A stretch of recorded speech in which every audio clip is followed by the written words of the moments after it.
bonehead trapping. Hey guys, welcome to episode 7. I just want to thank you guys so much for checking out the channel. If you're new here, consider subscribing. Just remember to comment and like at the end of the video. That'd be really awesome. It really helps out the channel. I wanted to, this last week and a half of trapping has really been up and down. The beginning of this, I had a bunch of malfunctions happen on my cable restraints, and those videos are kind of choppy. I said some things in a moment that I thought was kind of silly. I showed some things I probably shouldn't have showed. So what I did was I went through and showed, edited it so that you could see what happened. But at the end of this video, I'm going to do some clarifications on what had happened. I just wanted to make it clear for everybody, and I don't want you to be confused while you're watching it. With that being said, let's get into the video.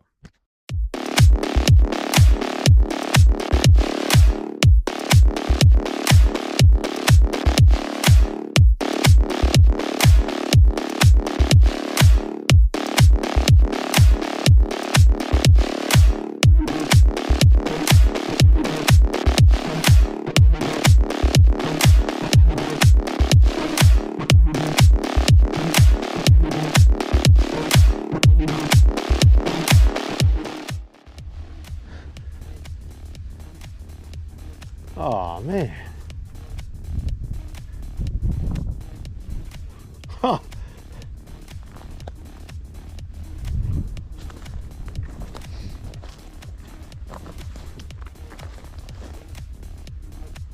For the first time ever,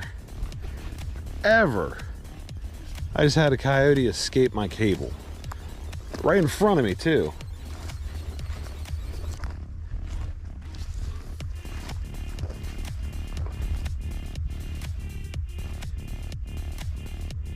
I can't believe it. He was just caught. I just flew down here with the drone, seen him, had him busted. He was stuck here. I come walking down the hill and I just seen him do like he just took off running. And I thought he was just, stuck, like running back and forth.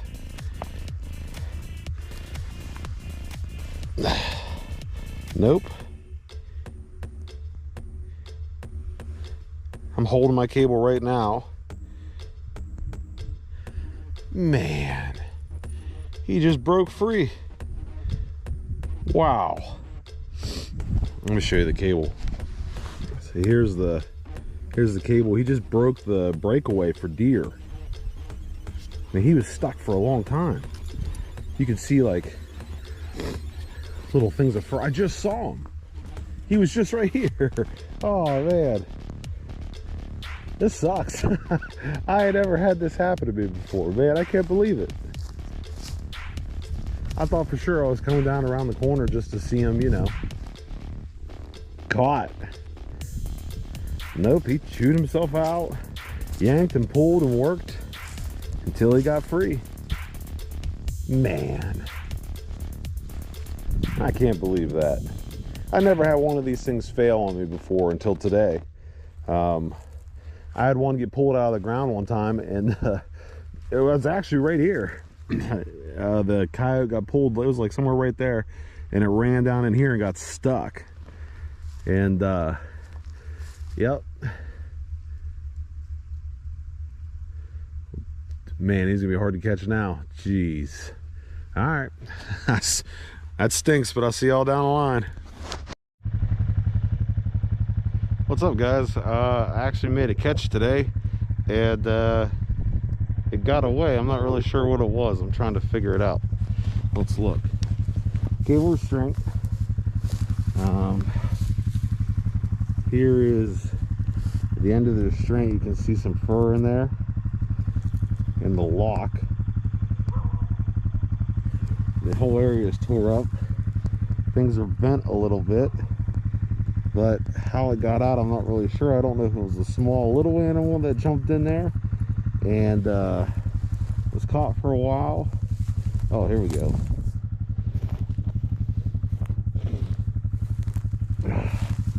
Got a lot of fur right here. It almost makes me think, let me see.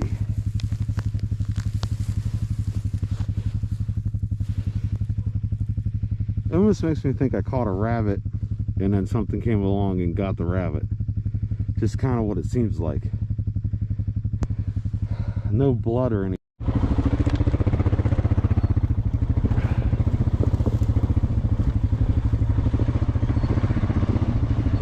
Oh boy, I need to get this thing taken care of. It's held on by its hand. Alright guys, hey, sorry I didn't record more of that coyote caught. When I realized it was caught around the foot, I thought it was going to get away. But I did take care of it, and now I'm here back looking at it, and I'm wildly confused on how this thing got caught. It almost looks like my cable restraint failed and allowed it to get tighter than it normally does, because there's no way it's supposed to catch it around the foot like that. It has a deer stop on it designed to prevent that from happening. But well guys, got a bunch of snow here in Pennsylvania, and I'm looking at a coyote. It's in a cable. Let's go see how good it's stuck. Cable's been here for a while. Looks like it's stuck good. Let me get my claw and drive here. I don't know what's going on. Get and drive.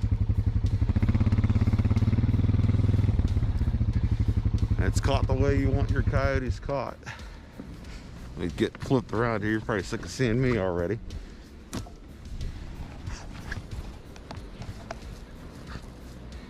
He's tumbling all over the place, but it looks like a young doggy.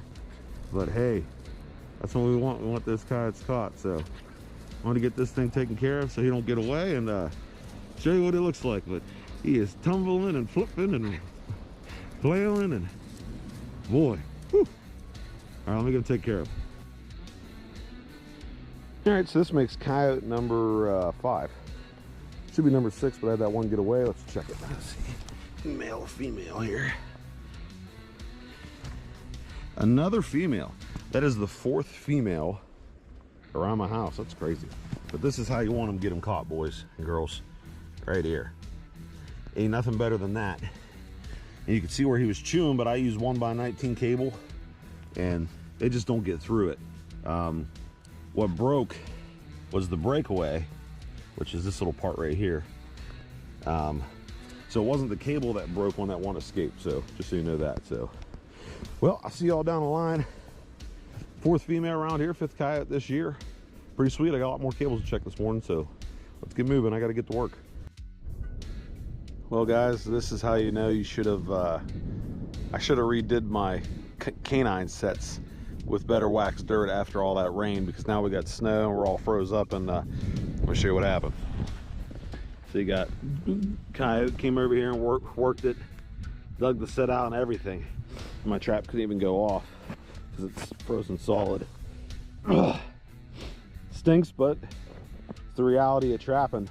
If I'd have had wax dirt there, fresh wax dirt, I'd have caught this coyote, but I didn't, because I didn't take the time to do it. So even when it stinks, even when it's cold, even when you don't feel like it, or you're sick, get those sets remade, because you need to have them working every single night. I'll see you all down the line. Well, I just showed you guys a dug up trap. Well, not trap, but a dug up set. And the trap was frozen. I couldn't catch a coyote. Well, just like your footholds, almost every day, I set a lot of cable restraints. Deer will knock them down a lot.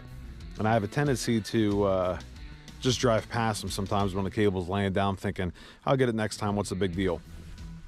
Here's the big deal. It's coyote tracks.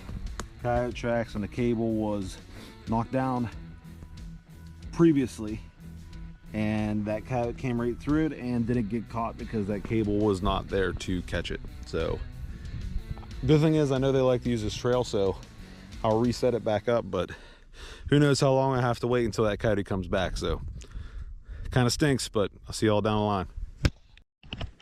All right guys, I'm going to show you some parts of a cable restraint. To clarify, I caught a coyote around its paw. And when I recorded it, I was actually showing the coyote's paw, and I thought that was a great video. But as I was watching it back, I thought it was something that would hurt trapping more than help trapping. So I just want to show you. Here's a cable restraint, and on these cable restraints, they have a little ferrule called a deer stop. Now, what's supposed to happen is your cable slides down. I'm doing this with one hand, so bear with me. Cable slides down, gets caught around that animal's neck, and it should not have the ability to get any tighter than this. Now, I know this seems small, but this is something that will not choke out a coyote, will not choke out a fox. But also, if a deer steps into this and it gets that tight, the deer can step out of it. If a coyote steps into this, the coyote can step out of it. Somehow, the ferrule on that cable restraint that caught that coyote was broken. Also, there's another ferrule back here that's designed to prevent you from making too big of a loop. It was also broken, and they were both sliding around on the cable. How this happened, I do not know. How it ended up around the coyote's foot, I do not know. I set the cable the same way I set all my cables, off the ground, designed to catch it around the head, get around its neck, but it ended up around its foot. It's a mystery to me, so I really don't know. I just wanted to clarify that so that no one was in confusion, so thank you. So this right here, to show you this one spot specifically, this right here, this little piece right here that I'm tapping with my ring finger, that is called a breakaway. You can actually see a little gap right there. This breakaway is designed to break don't quote me, but I believe it's 280 pounds of force. So if you do catch a deer around the neck, which I have done before, if that deer is really pulling on it and pulling back and forth and lunging, it should be able to break that piece right there, and then that deer can run away. What's funny is I've caught a few deer. This year I've already caught 2. Both of them were there when I got there. Both of them didn't pull hard enough to break that, but somehow that coyote did pull hard enough on that breakaway. I don't know if it just had enough time, like if it got caught early in the day before, and just had plenty of hours to yank on. I'm not really sure what happened, but somehow it managed to break that breakaway right when I got there. All right, guys, I'll see you all further down the line. Hey, thank you very much for watching that video. Last clarification I wanted to make. There was one time where I went up to a cable and had a catch circle. The cable wasn't messed up too bad. I had a little bit of fur around the area, and I wasn't sure what it was. I think in the video I say it might have been a rabbit. I didn't think it through in that moment, but later, the next day when I went by, I pulled on the cable to see how much space was at the end of my cable restraint and to the edge of the catch circle, and it ended up being about 2.5 feet. So I have a really hard time believing that was a rabbit. So I believe that I caught either a bobcat or a coyote. Didn't look like fox fur. I think it was I may have caught another bobcat by the hip, and that one was able to slip it. So if I had to take a guess, that's what I think it was. I just want to thank you guys so much for subscribing to the channel. It's growing really quick. I'm going to do a giveaway at 500 subscribers. I think we just hit 430, which is really, really awesome. So thank you guys so much. God bless, tight chains, and I'll see y'all next time.